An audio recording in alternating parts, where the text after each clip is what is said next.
With our first look at combat in Millennia, Paradox's new 4X civilization-like game, and some more developer insights around the main pillars of the game and how its regions and cities work differently, let's jump in with time cards below and take a look at the new insights. Starting with some context if you've missed it somehow. This game is developed by C-Prompt Games, and we learned that alongside their experience with titles such as Age of Empires, that they started developing Millennia in 2019. So this one's been cooking in the oven for a little while. They also give just a little bit of background saying that really they're looking to develop a 4X experience where as we play it, it feels a bit less tedious and a bit more that we're steering it in our own direction.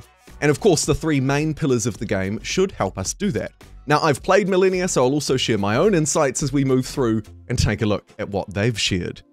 Firstly, pillar number 1, they call alternate history. And of course, here they're leaning into the ages in particular.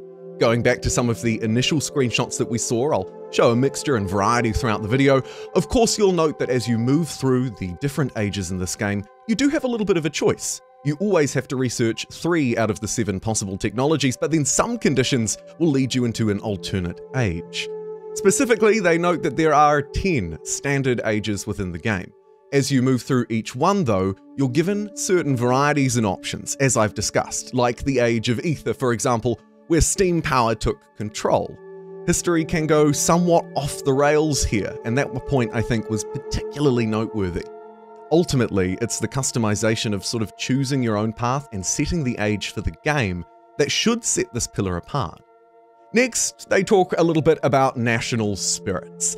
These are kind of trees that you can unlock as you move through the game at eras 2, 4, 6, and 8, and each one has a very specific theme to it, as you can see by this one.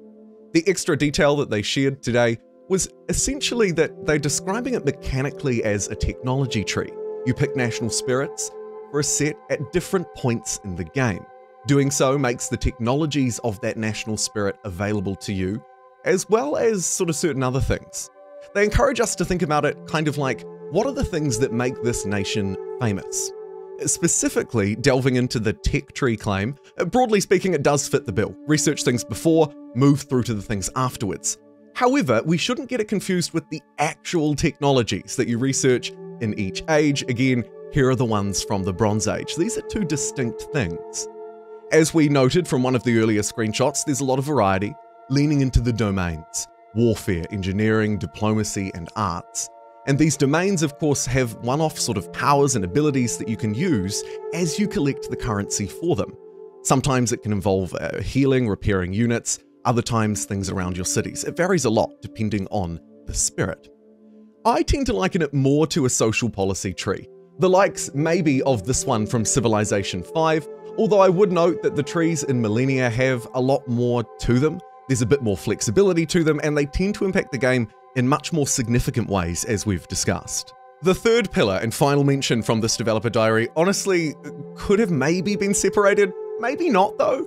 It's economy and combat. Combat may be slightly less significant than economy, and as we saw from some of the new screenshots, they start to detail towns and cities. We'll touch on that later. They note that inside of the economy, the simulation is quite deep. Cutting down trees for logs provides production, like mining copper. But with the right improvements, you could get a chain going where logs turn to paper, paper to books, and books will grant you knowledge, or your religion or government or wealth, instead of production. There's a very fixed, but also quite an expansive resource chain spread across all of these different tile improvements. And of course, they change quite a bit throughout the eras as well, so you can lean into much more advanced versions of those technologies. On the combat side of things, something we've talked about quite a bit, you may remember my paint sketch when I tried to share it with you when I couldn't actually share any screenshots. We also, of course, compared some other games. Thank you for your comments on this. I think this one was probably the best comparison, though a little bit more retro. And now, of course, we've seen this. This is what it actually looks like, and kind of my bad. This was actually released a little while ago and I missed it, hidden in the dev forums, but I want to bring it to light now because we can actually see it. You can see down the bottom, there are rounds. In this case, 7 out of 15 is the round that they're watching. Your army on the left, the enemy on the right, and the units take turns walking back and forward, swinging at each other. You see the damage numbers come up. And that's what happens when you march a unit at another one. That is combat in Millennia. They note that all of the sort of different aspects of the game come together to shape a combat system, and that in many ways building the economy helps to sort of implement more decisions, more units, more armies, upgrades, and of course, potentially with your national spirit as well. I've played with the Spartans early on. I don't know if I just got lucky or what, but they were very strong. So there's lots of ways to shape the military. Now moving on to insights from Developer Diary 2, which talked about cities, regions, how the game sort of plays at that level. Starting with regions. Regions are broadly what you might think of as a city. Here, the region is Bordeaux, and it also has a town, Clermont, and we'll focus in on towns slightly later. For now, let's look at the actual cities themselves, the regions. They call them a vital element. You start with one. It is where you will build your units, your buildings inside of the capital too. They move on to say that at a higher level, region's population determines how many workers you can assign. Workers are sort of somewhat automatically assigned, at least at the start. You won't need to worry too much about it, and they are not physical units on the map. They are handled within the city's AI. Or the city's UI even. There's a lot of terms. Anyway, the cities, as I mentioned, inside of the actual sort of capital of that region can produce units. You can see some of the early ones, spear, chariot, crossbow, and buildings as well that are built within the capital. They don't tend to take up tiles outside of it. That is for the many improvements. Growing your nation also allows you to build more of these cities or regions, but they start off in this game as vassals, not to be confused with vassals from other 4X games. In this case, they are very much yours. They sit within sort of broadly your domain, but like vassals in other titles, you don't specifically control some of their things. You can't, for example, lean in and develop a lot of tiles, but you can choose to incorporate that vassal by spending, I think, some of your government domain, and then you gain full control over the city. The next aspect of your regions will be towns, helping you grow out from that capital city and expand your borders. As I mentioned earlier, we have seen towns before. In this new screenshot, it's Sigtuna, great name. And of course, as I mentioned earlier in the video, the town of Clermont outside of Bordeaux. Now, what's important here is to understand exactly how these work. Towns are part of a region, smaller centers that help you shape it. They can steer the borders, so your towns will expand the borders out towards certain resources, or alternatively maybe towards an enemy, a natural feature, you name it. It's a great way to expand. The other thing to note about them in slightly more detail is that they can also be a bit specialized. Towns will generate wealth in the region depending on how many improvements that have been built around them. You can also specialize them, like mining towns, farming towns, that kind of thing. A specialization that allows it to provide different resources, and it requires different improvements. You create towns using your cultural power, which ticks up over time. And the final element before I move on to some of my own observations are outposts. The final sort of part of the tri-legged stool in building regions. Now, in this screenshot, you can see an outpost down the bottom. It differentiates from a town because it doesn't have a name, and it also operates in kind of a more distinct and slightly higher level in that the customization around it is much weaker. What outposts do when you send a pioneer unit out to build them is that they immediately bring the tile and a 1 hex radius around it in your control, as you saw. They also connect roads and trade posts immediately as well, so you can use them to sort of daisy chain between cities or pick up resources.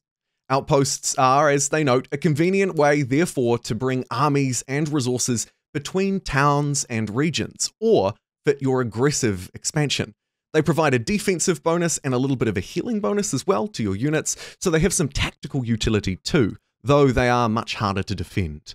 And in this final section of the video, we have extras, or my observations.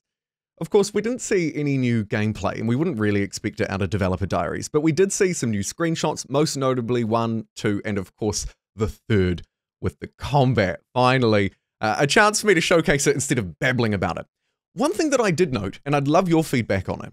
Here's an old screenshot from September 2023, only a month ago when they announced the game. Here is one of the new ones that we saw today. Now, is it just me, or is there quite a distinct difference? Let's take a look at old versus new. I think that the new one looks perhaps slightly more colorful, slightly more saturated, and maybe slightly less grainy. Now, these are all things that I talked about and that we've talked about in the comments since the game has been announced. It is, of course, a little bit unclear whether this is just processing on the images or the actual game changing, but I thought it was worth noting. Looking in a little closer as well, I would note that units and the UI around them, including their big health bars, seem to have changed too. A reminder, this is what they used to look like inside of a city center, if you can barely make them out, and now they're much larger, which is great to see. Another thing that we'd talked about and provided a bit of feedback on. And finally, I'd note that this is what conflict looks like. When a conflict is triggered, it comes up on the map like this. In this case, it looks to be a barbarian that they're fighting with though. And that, my friends, concludes my sort of wrap up and analysis of Developer Diaries 1 and 2 for Millennia. I'm happy to cover them in future if you're interested in this game. I know I am. I think it's a pretty good fit for the channel, and I'm keen to see how it develops and changes moving forward. Either way, let me know with your feedback below, and I'll see you wonderful people next time.